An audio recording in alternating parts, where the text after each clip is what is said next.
test, it was over with. I feel like maybe I should have just went the 9 months without ever getting confirmation that I was pregnant. And then maybe I would have been okay. But the minute I read that pregnancy test, it's like I couldn't eat what I wanted to eat. I couldn't really eat anything, honestly. In the first trimester, I didn't want to eat anything. I couldn't stand her dad. He was so ugly. When he didn't have a haircut, I used to be like, ugh, you ugly. I was so mean to him. And like, that's ghetto.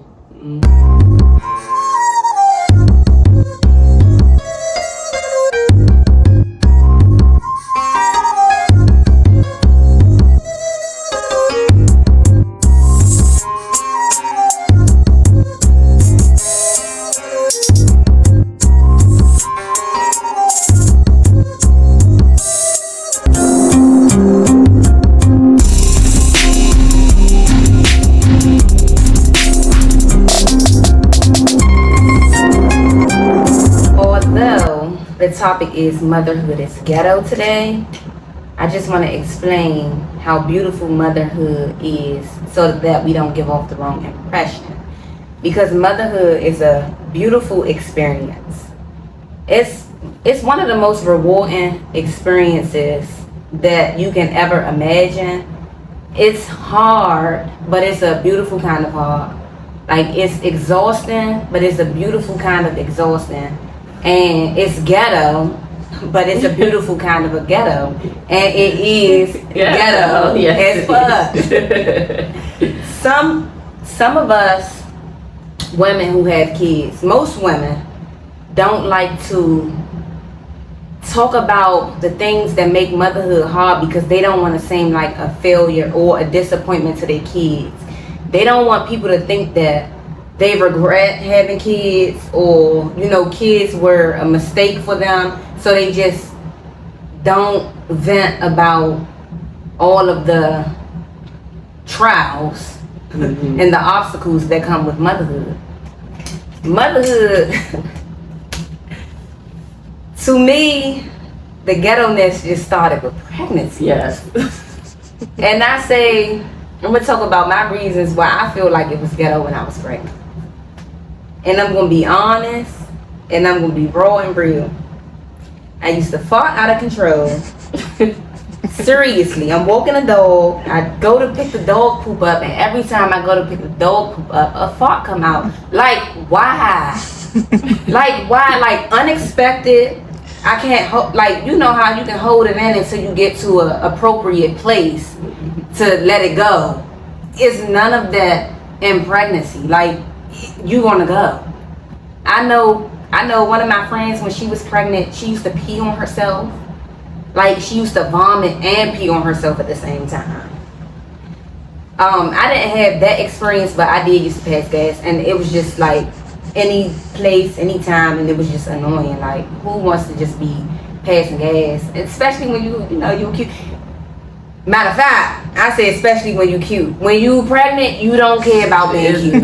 That goes out. I don't know why Instagram, social media, the world, I don't know why the world makes pregnancy seem like it's the most exciting, beautiful, cute things in the world. Like, I didn't want to put on clothes, my skin itch. That was me too. Your skin was itchy? Yes. Like, if I put on clothes, I didn't want to sit down in the car. I didn't want to stand up. I didn't want to lay down. I wasn't comfortable. Like, I just wasn't comfortable. And I hear people saying, well, I enjoy being pregnant. And I didn't want to seem like I'm just complaining about, like, I'm not excited about it. But no, I got to be honest and be real. Like, this stuff is annoying. The baby took over my body the minute I found out I was pregnant. The minute I read that pregnancy test, it was over with. I feel like maybe I should have just went the 9 months without ever getting confirmation that I was pregnant. And then maybe I would have been okay. But the minute I read that pregnancy test, it's like I couldn't eat what I wanted to eat. I couldn't really eat anything, honestly. In the first trimester, I didn't want to eat anything. I couldn't stand her dad. he was so ugly. When he didn't have a haircut, I used to be like, ugh, you ugly.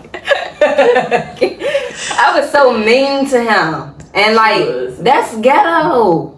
That's ghetto. Like, and I used to have talks with him when I wasn't in the mood. Like, please ignore when I'm being mean to you, when I'm treating you like that, because it's really not me, it's the hormones. And he just used to say, I ain't know you was gonna be like this, pregnant. And I just used to feel so bad because I was so I wasn't attracted to him at all.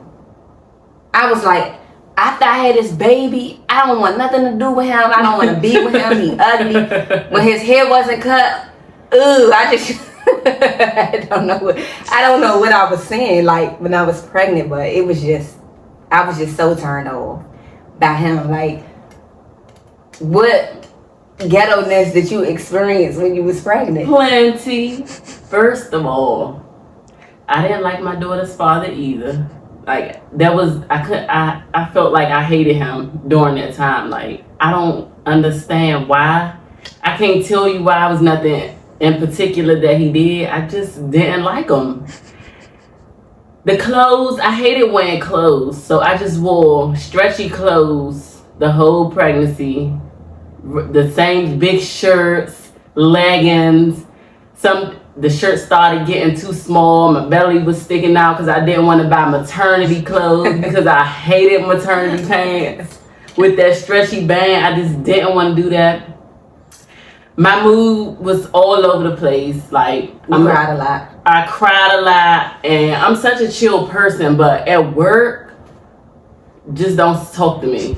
If I had a problem with you or you had a problem with me before I was pregnant, once I became pregnant, it was coming out. It was no holding back. Like, it was like ready to fight mode. So for me, that was extra ghetto because that was just too ratchet. Like, just ready to turn up, can't control your feelings, your emotions all over the place.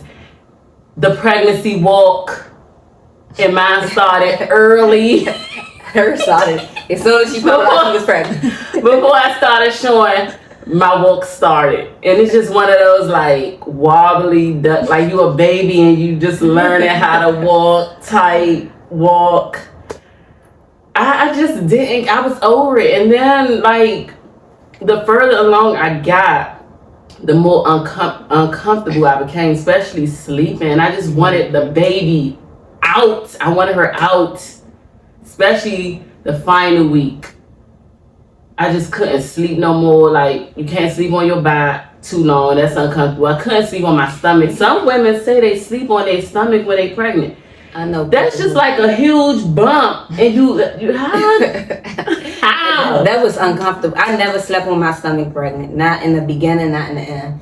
That was uncomfortable. But sleeping on your back is not even safe for the baby after a certain time. So you have to choose a side. And the side that I like to sleep on my left side, anytime I slept on that side, I got what did I have when I was pregnant? That lightning shock in my legs. And sciatica. Sciatica. Like, anytime I slept on my left side, I got sciatica.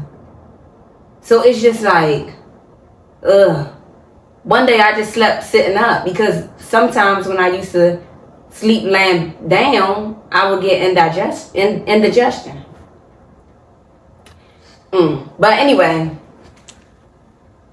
I was so happy when I found out I was pregnant. I was happy throughout my whole pregnancy, but some of that happiness was overshadowed by worry. So I worried the whole 9 months. Me too. The first trimester, you worry about miscarriage. The second trimester, I worried about preterm labor. Like, please don't go in labor in the second trimester. And you know, my second trimester, I worried about, and I don't know if that's the second or the third because I got pregnancy brain. I can't remember a whole bunch of stuff. But one of the trimesters where you go to the doctor and they tell you to keep checking your baby movement, see if your baby is moving throughout the day. That's the third like trimester. At least, yeah, that trimester drove me crazy because sometimes I just was checking too much and she might have just been asleep. And just so y'all know, we are first time mothers. We both only have one child. We both have daughters, so this is our first time for everything. So everything was new for us. So yeah, I don't know what my second trimester worry was, but I did worry about the same exact stuff that you worried about. But I just didn't feel like I was good enough or something to be a mother. Like I always, and I know when my daughter came, I always looked at her and like, I don't deserve her. Like, it's just creating a life is a lot of emotional, physical, anything you can think of, it changes like when you creating a life inside of you. So it's just a lot of factors that go into it, and worrying was a big thing for me too. And that was like one of them. I'm like, I'm not good enough to be a mother. I don't have it all together. I didn't think I had it all together. Especially I'm not married. I don't have a large amount of money to make sure college fund taken care of already, like, the best job in the world. So all of those things like just play into it. Like I can't give her the world right now, so I just didn't think that I was good enough.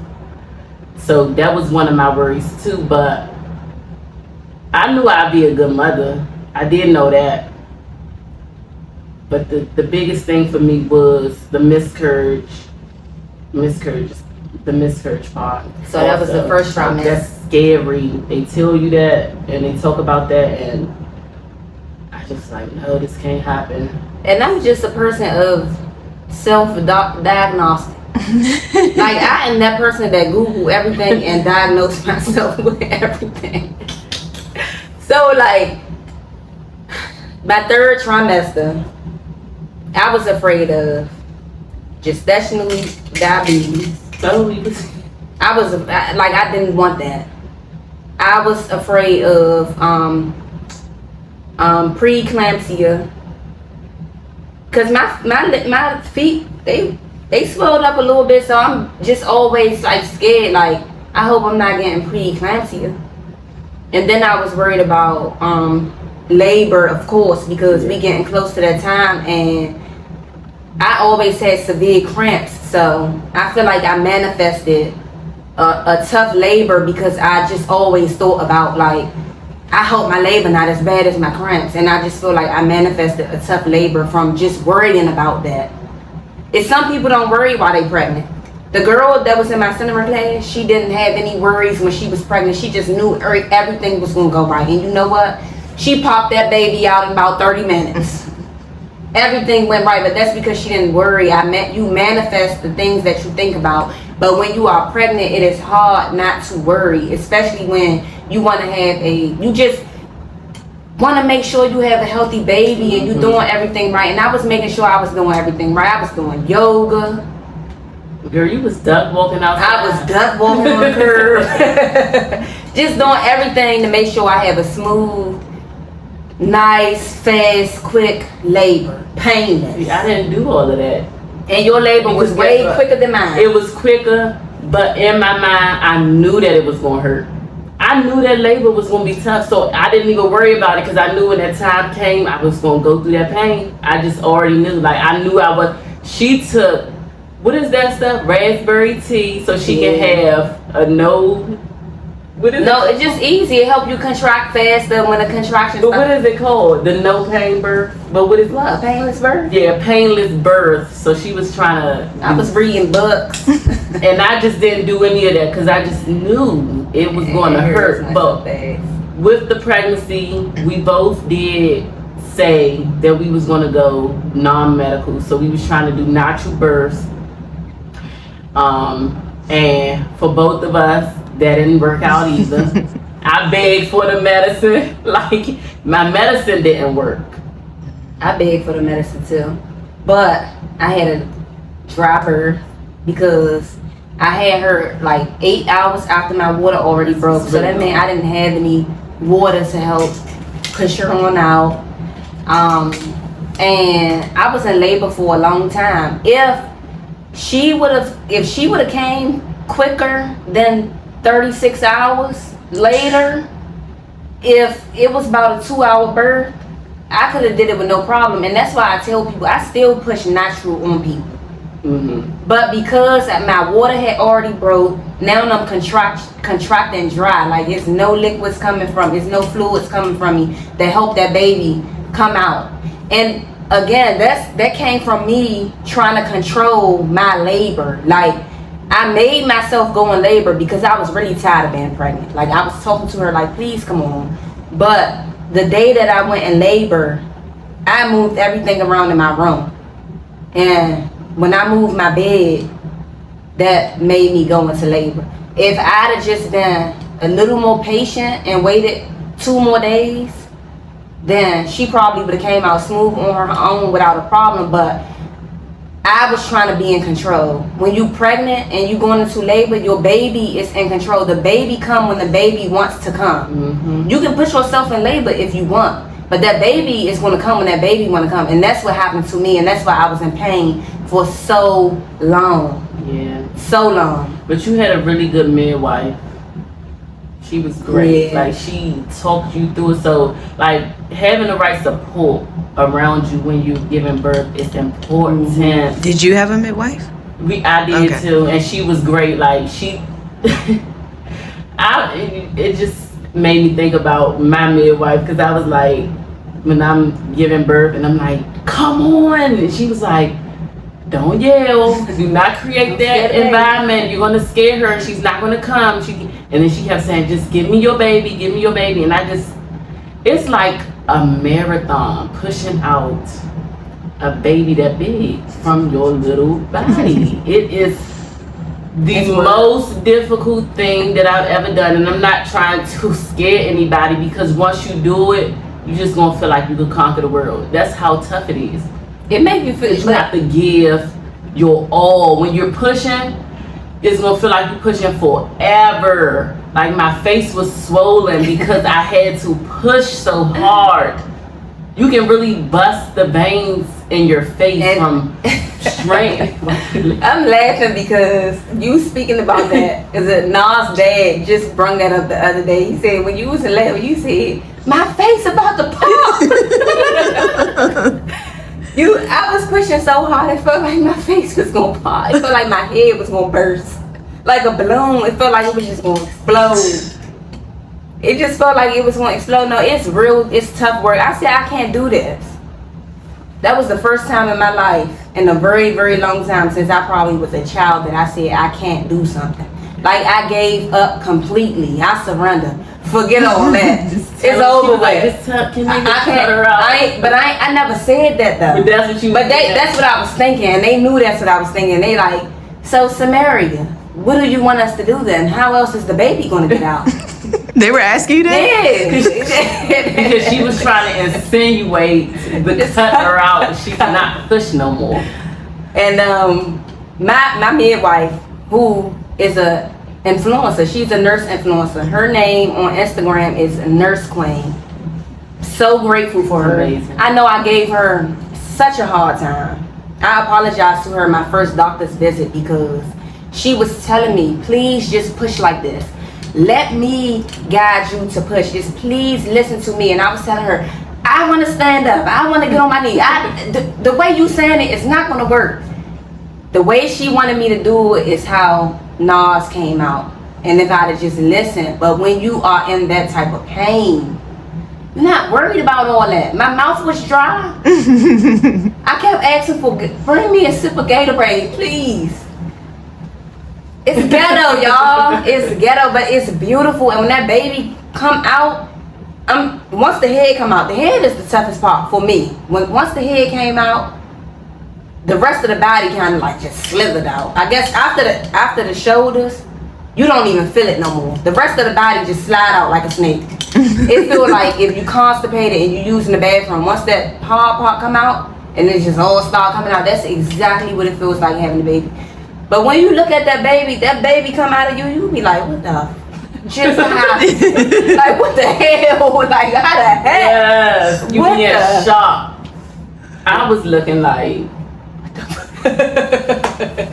my baby head was shaped like And I thought that's how her head was going to be because her father had a big head. And that's what I thought. So when Aces came out, I said, oh, but in my head, I was like, oh my God, head big as shit. I swear I was like, in my head, I was like, I hope her head don't stay like that. And not to be vain, but I was like, my baby is not cute.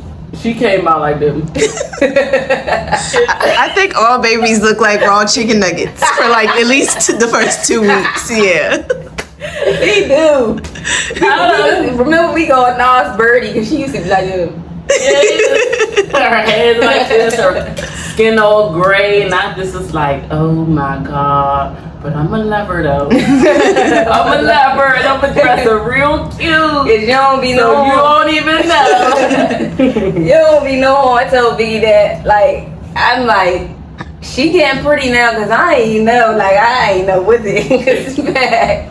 She was a little funny looking. Because what you have in your mind is not what's gonna come out of you. Like, you're gonna picture what you think your baby is gonna look like, and it's gonna be totally like opposite. Even though like we both have beautiful daughters, it's not what we expected in our mind. Like I don't know, I can't tell you what I was thinking about at the time, but it's totally different. I mean, it's more than probably what I could ever dream of. They're beautiful, but just can't imagine. Can't imagine it. Like you just have to wait for everything. Like you can't think about what's going to happen before it happens. You just have to experience it when it happened and learn as you go, because none of us are going to just pop out and be perfect parents. And like before I had a baby, I always had like an age and where I wanted to be in life in my mind. And this lady at my old job, she pointed out to me and she was like, you will never be ready. No matter what you have, you will never be ready. Like you just gotta go. You just have to learn as you go. Absolutely. And that's the beauty of it, because we still like, we about to get into the motherhood part now that the kids are here. Yes. Which is, I look at motherhood as like levels, but every level to me is hard. It's no easy level. It's like, oh, they're a baby, they just sleep. Yeah, but you have to watch them every second. They bake, they sleep. You can get a little bit stuff done, but not really, because they waking up and they wanting you again. And when my baby was little, like my arm used to hurt because I wouldn't put her down. I just was so in love with her that I just would not put her down. And my mother used to always tell me, like, you gonna spoil her, put her down, but I just couldn't. They just so cute and cuddly, like I just couldn't. So my arm literally fell off the first 6 months before she can do anything. But let's get into the motherhood part. Yeah, that's just a whole nother ball game. The motherhood part come with more worrying, and I feel like once you become pregnant, you just always gonna have some worrying for your kid, because you want the best for your kid. You want your kid to be okay all the time. But like my first 6 months, I was worried about SIDS. Like that was a big one. After 6 months, I feel like I was a little relieved. But then I had to worry about when she go to daycare and stuff. But that wasn't as bad as first trimester miscarriage and the first 6 months of SIDS, because SIDS is just unexpected. It can happen to anybody. You can do everything you can to prevent it, but it can just still happen. It's just a sudden infant death. It's just some infants, they come into the world and they don't make it past a certain amount of months, and that's just what SIDS is. Research has no information showing why, so you don't really know how to prevent it. So that was very, very scary. But then breastfeeding, I encourage mothers to breastfeed, but I also want to tell the parent that breastfeeding is not only feeding your child, it's also bonding with your child. When you breastfeed, you are creating a bond that can cause your child separation anxiety. And some unbreastfed babies can also have separation anxiety, but it's so much different with breastfed babies. It's hard to get a break when you are a breastfeeder. because you can have 10 people sitting in your house with you, helping you. The baby only wants you. You're the only person that can feed that baby when you are around. The only time you can really get a break is when you like are at work. So some people go back to work early just so they don't feel like they developing postpartum, which is what Kiara did. Like she felt like she had to go back to work, and you can explain. Yes. Did you breastfeed? I did. Okay. Breastfeeding, was so tedious. Even at work, like, and breastfeeding is ghetto. You gotta do it anywhere. And see, me though, I had like a cover up to breastfeed, but this one, she just gotta come. Like, we at the pool, the baby on the breast, getting out exercise on the baby on the breasts out. Like, she just did how she wanted to do it. I just still kept it real day. Yeah, like, now I feel like a monkey, like with a baby hanging on. Like, what? She just come up, pull at her shirt, and just pop it out right there. And she literally be hanging off. And she I just hang be feeling on like a monkey, like her legs dangling. I'm holding her up here because she heavy now, and she just on the breast. You on the breast and looking side-eye you out. But breastfeeding ghetto, because the first 2 weeks, for me it was the first 2 weeks. I think if you can get past the first 2 weeks, you'll be fine. But the first 2 weeks, baby, those nipples are cracked up. I cringed when my baby cried for milk because I knew the pain shot up my back every time because my nipples were so damaged. And I could have been latched wrong, but it was. I want to say that. After my 2 weeks, I didn't even feel that no more. It's like my breast turned into football. So for expecting moms or parents who want to breastfeed, you have moms of multiple children, but they want to breastfeed for the first time with a child. So don't get discouraged by the hurtness and the pain of breastfeeding, because when you experience pain during breastfeeding, it comes from a wrong latch.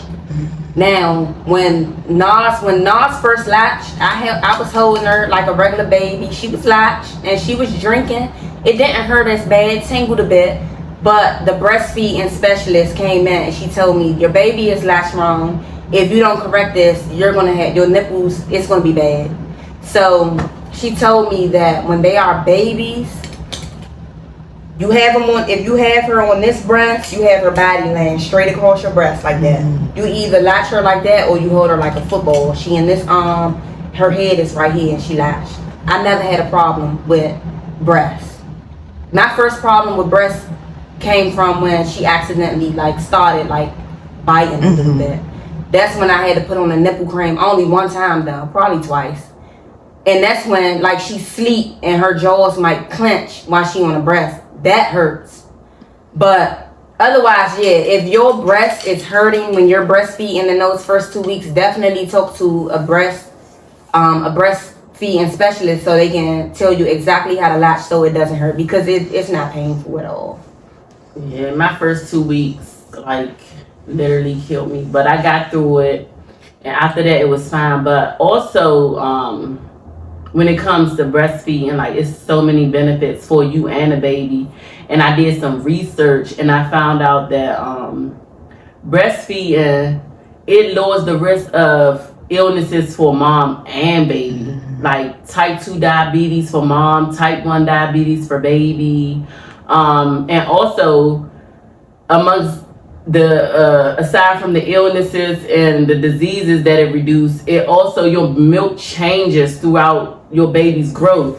So it becomes medicinal for the baby. It helps whatever the baby needs. Your breast milk changes for those particular things. So your baby's saliva sends signals. Yeah, that's what I was about to say. Is it literally like a? It's literally. Yeah, it sounds like if the baby have infection, when she latch, her saliva send a signal to send down antibiotic, medicine for the baby. I don't want to say antibiotics, but something that can clear that infection up. So that's why they don't have much medicine for babies, but they don't need it if you're breastfeeding. breastfed babies don't get sick as much as non-breastfed babies, and also there is a way smaller case of SIDS with breastfed babies versus non-breastfed babies. So I feel like when you breastfeed, that's also helping prevent against SIDS as well. Yeah, that was one of the ones that that was on the list that I found out about, which I didn't know. I just said I'm going to do it because it's coming from me. I want to be the source of my baby's nutrition, and I just think that breast milk is the best source, especially if you can get the first milk. I know in my group, The colostrum. yes, the first milk. If you're not going to breastfeed exclusively or at all, make sure you try to get your baby that first milk. They say that's the most important milk. And yes, it is called colostrum. But don't worry about if it's ghetto. It's good for you. It's good for your baby. Yeah, and it makes them stay smart too. Did y'all ever have issues producing? Because I know some people they start off good and then the milk will dry up or something, and then they'll have to. Great question, and yes, unfortunately, some mothers do have problems producing milk, even though they have supplements now that you can take to help produce milk. Some women still don't produce milk. But for us, I didn't have an issue. She didn't have an issue, and then I did have an issue, but I'll speak about it when you. But I wanted to say one other thing that happens when you breastfeed, and I know this was for me, and she has this too. You have one super boob, so don't be discouraged if you have one boob bigger than the other. That's another ghetto breastfeeding thing. You might be lopsided for a while. Still to this day, seriously, it's ridiculous. It's also my niece said, "Auntie, your breasts are shorter." Since the baby not breastfeeding as much, they ain't as long as they used to be. Ghetto. But yeah, I did have a time when I was breastfeeding. I breastfed and pump. So every 2 hours away from my baby, I was on the pump. And I did have a time where I wasn't producing enough milk to send with her to school when I pumped. And it's ways to get that milk up, but it takes hard work and dedication. It's something called triple pump. You pump for 30 minutes. Wait, I think I pumped for 30 minutes, 20 minutes every time. So you pump for 15 minutes, you stop for 10, you pump for another 15, you stop for 10, you pump for another 15. You do that 3 times. So that's super pumping. That helps your milk build back up. The more you pump or breastfeed, the more your milk will come out. So if somebody is having a hard time with their milk, if they keep putting their breast on the pump, they're going to eventually bring it back up. And I also took milk thistle. Milk thistle helped with my milk supply. And I took other supplements like dandelion. I still was taking my red raspberry, nettle. Yeah, those 3. Those 3 plus, not milk thistle. I'm so sorry, not milk thistle. Blessed thistle. Sound the same. Blessed thistle. And that helped bring the milk supply back up. And I did it a few times because I had a drop in my supply a few times throughout pumping. I never had a problem with her on the breast, but pumping, I had a few issues with pumping. And at 1 year old, I don't know what got into her, but at school she started declining the breast milk, the pump milk. So I didn't have to pump anymore after 1 year old. And I was so relieved because I'm telling you, pumping and breastfeeding, both. I feel like it sucks the life out of you. It's so exhausting, it's so tiring. That's why I be all right, I'm gonna put Nas to sleep, but every time I put her to sleep, I fall asleep too. Even sometimes before her, because breastfeeding makes me sleepy. It really makes me tired. I was doing both when I started back going to work, and I just couldn't pump anymore. It's a job. And my job was getting so tired of me. They was talking about me behind my back. They was like, she keep having to pump every 15 minutes. Or I I think I was doing it every 2 hours, but it's like for 15 minutes. Mm-hmm. And they just was talking about me like, she just keep having to stop, but this is what I have to do. Right. But it was taking a toll on me. That's But also, like, when you don't pump at work and when you on your way home to pick your baby up, your breasts fill up so much, and soon as you get to your baby, like, the milk is just squirting out. Oh wow. It's like, I used to go pick her up from the babysitter, which was my aunt, and I just lift my shit up and say, look, y'all, and it just be shooting out like a water gun. So the people that were talking about you, like how frequent you were pumping, were they mothers?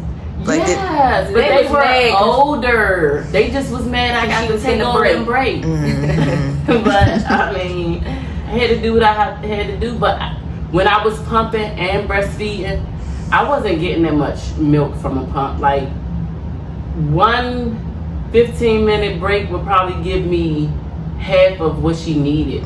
So it started to stress me out too. Mm-hmm. And it is stressful. And I said, I gotta stop. when you I gotta feel like stop. you're not producing enough. Yeah. It's very stressful. So I just had to breastfeed, and then I had to put her on formula bottles when she's with the baby sitter, and then I just breastfeed when she get with me.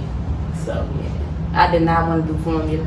So those times where I wouldn't pump enough, I would make her milk, and I would use bananas,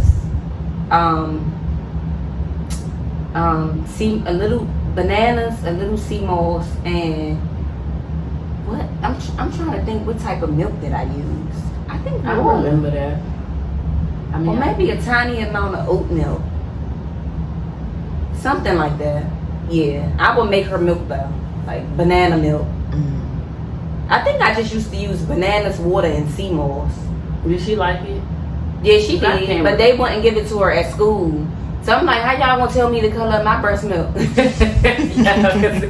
It was like a little brown. So what would they tell you? They would just be like, they, we They can't. won't feed her. I can't send food with her to school. So if it wasn't breast milk, they couldn't give it to her. They can only give her breast milk.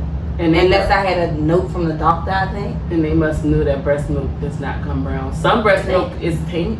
Some women, I've heard, they have pink breast milk. But the thing is, they saw my breast milk all the time. So they like, They know. this is not your breast milk. I'm like, how y'all gonna tell me my breast milk baby brown? Anyway, yeah, breastfeeding is a job. It's a good job. It has a lot of benefits for both you and baby. I've never really had issues with Nas sick, and when she is sick, like, I'm not gonna lie, she does get sick sometimes, but when she is sick, she'll be better really quick. Like, especially with breast milk, like, sometimes babies might have vomiting for a whole day. The time that Nas was vomiting, maybe she might have vomited twice back to back. Once I put her on the breast, like, she might vomit again in the breast milk, but after that, is she's able to hold it down. So yeah, it was definitely a plus for breastfeeding for me, and it's a job, but I would definitely do breastfeeding all over again. Me too. Any day. I came to love it, and I would do it again if I was to have another child. Do y'all want more kids? I don't. I do. She do. Yeah, I do. I don't. I want a son. I mean, you can't predict what you want to have. So if I have another daughter, I'm cutting off at Yeah. cutting it off at 2. I would love a boy, but I don't want to go through all of the pregnancy part and the labor. The toddler stage. And now the stage I'm in now with the trying to figure out how to parent right. I mean, it's no right. I don't know if it's the right way to do it, but we Gentle are parenting. trying to balance between this gentle parenting but being firm. We have girls, they're sassy, so gentle parenting don't always work. Sometimes you need like Gentle parenting don't work. a stiff voice, because we noticed something, especially me. My daughter's 4 now. She doesn't listen to me, but she listens to her dad. He doesn't have to yell for her to listen. I have to yell for her to listen. So it's like, she right, the gentle parenting thing, it doesn't work. You have to have a lot of patience. Yeah. For gentle parenting because, woo. Nas, I had her sitting on the counter today because I'm doing something on the sink. So sit right here. I let her have some Oreos. She eating the Oreos. She throw one on the floor. I said, don't throw another one. As soon as I said don't throw another one, she throws the second. I said, I just said don't do that. Don't do it again. She threw the third. And I'm just like, she just don't listen. She just don't listen at all. And it's to the point where like I can pop her and she might cry, but I don't think she cries from the pop. I think she just cries so I won't do it again. I don't think it hurts her. I don't know. But it's just like I find myself feeling like a 50-year-old lady that really can't like control. I thought I knew everything until I became an adult. So maybe that will help you guys parenting young women, young girls, because I thought I knew everything until I was an adult. Literally. And I think that's exactly what it is. Yeah. They just think they know best. Like, I just be like, I'm telling you this so you won't get hurt. I'm telling you this so you don't make a mess. I'm just trying to help you. And they go do it anyway, and guess what? They get hurt. I'm like, I told you not to do this so you don't get hurt, and they go and do it, and they get hurt, and then they come to you crying, and then you gotta console them. Or if you pop them too hard, and you look like you hurt their feelings, you feel bad. So it's just that finding that balance is so hard. I just think that it's important to have the male and the female raising a child together. Like masculine and feminine energy, even if you're not in the same household, even if two parents, because sometimes two parents don't get along, but try to come together for the child because they need both.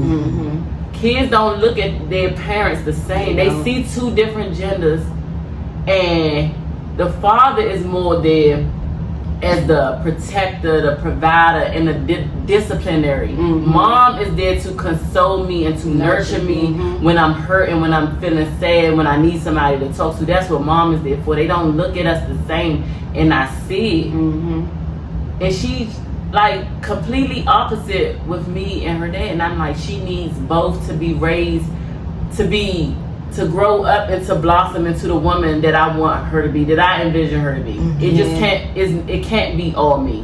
Yeah, because if it's just you, and she gonna miss that discipline that she need. Like, kids need discipline. I'm not talking about hitting them. I'm talking about they need that parent that they look at as like, I have to listen to this person. You have to. It's because it creates a balance for them. Yeah. Now, if they miss that and they grow up without that, then they just gonna feel entitled in life. You just gonna have a brat. You gonna raise a brat.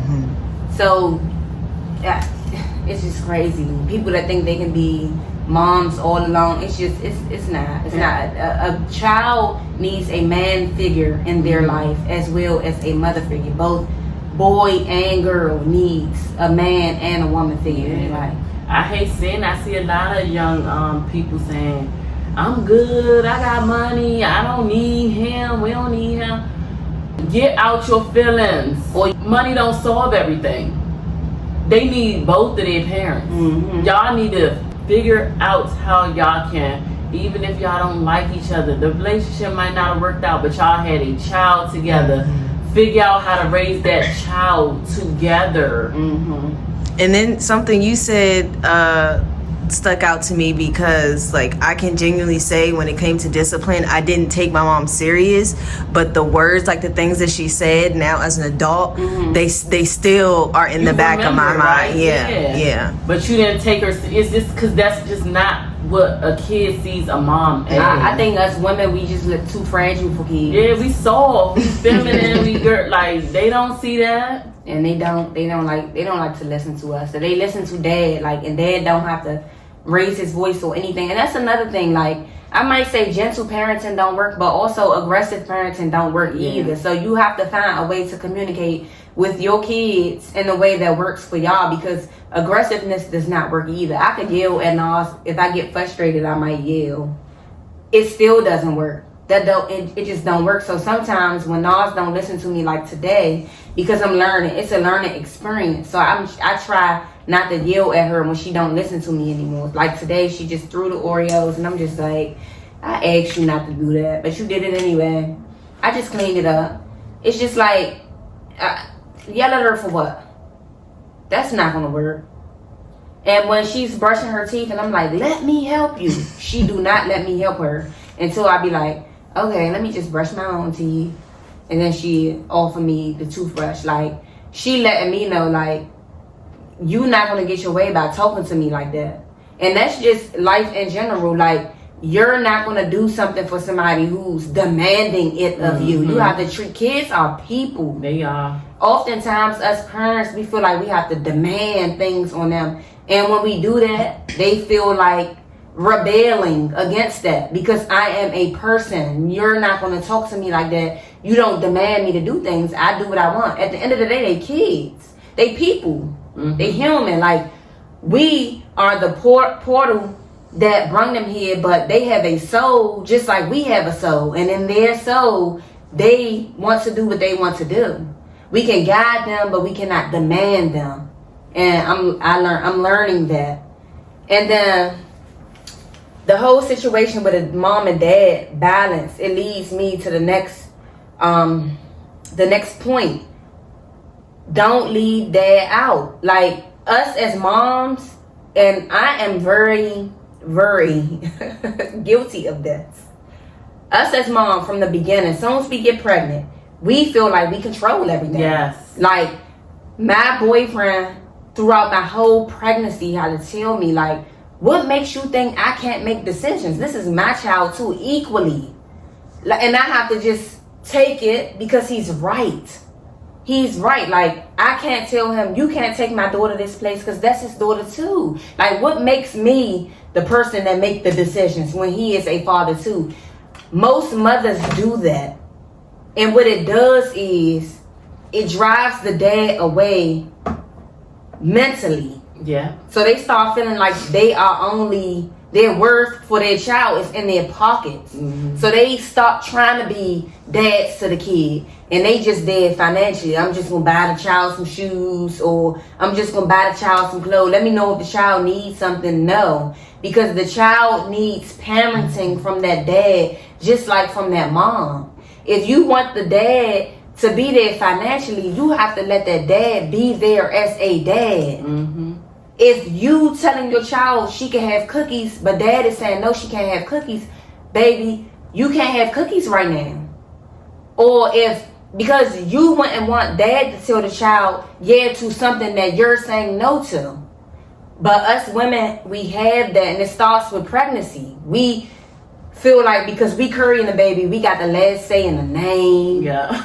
Just in everything. Like, I used to be like, boy, you ain't taking my baby nowhere while she an infant. Like, he'd be like, who are you to tell me I can't take my child somewhere? And it just be like, it's a battle though. So you telling me I'm crazy for feeling like if I'm carrying a baby for 9 months, I get to name the baby?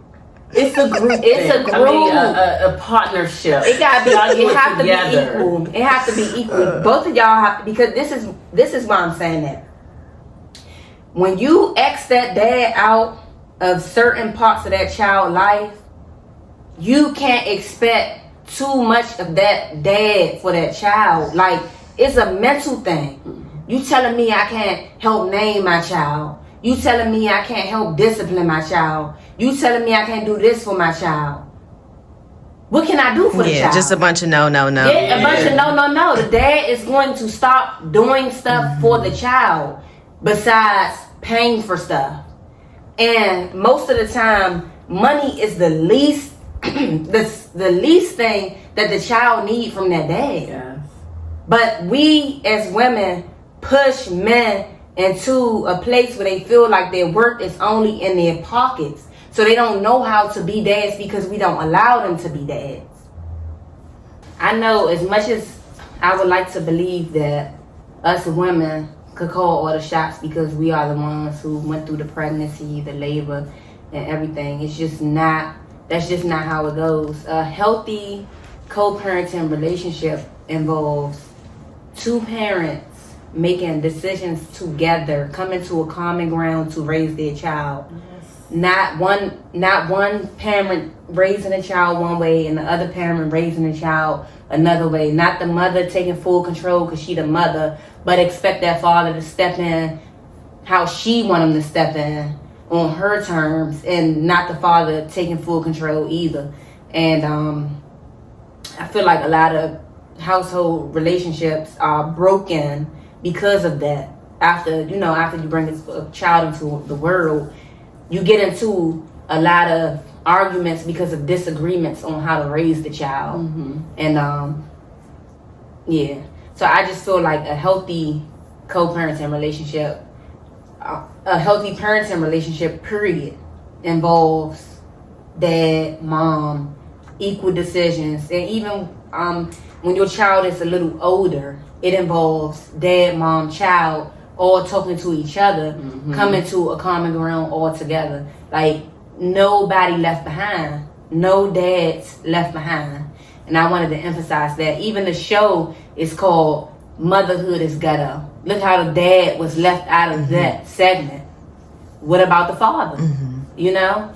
So that's why we named it Motherhood is Ghetto, because most of the time mothers are only worried about them and their child. They forget about the dad. And we wanted to make sure, we make everybody aware of that, because it's not a common awareness. Like, a lot of females don't notice that they pushing a man away. Yeah, it wasn't a conscious decision. Unconsciously making unconscious decisions by not letting him be a dad. And so, yeah, child needs masculine and feminine energy. Yes. And to be parents, you make the decisions together for the child. Yes. Yeah. And with that said, we encourage everybody to do everything with love, with class, and with peace, pretty girls.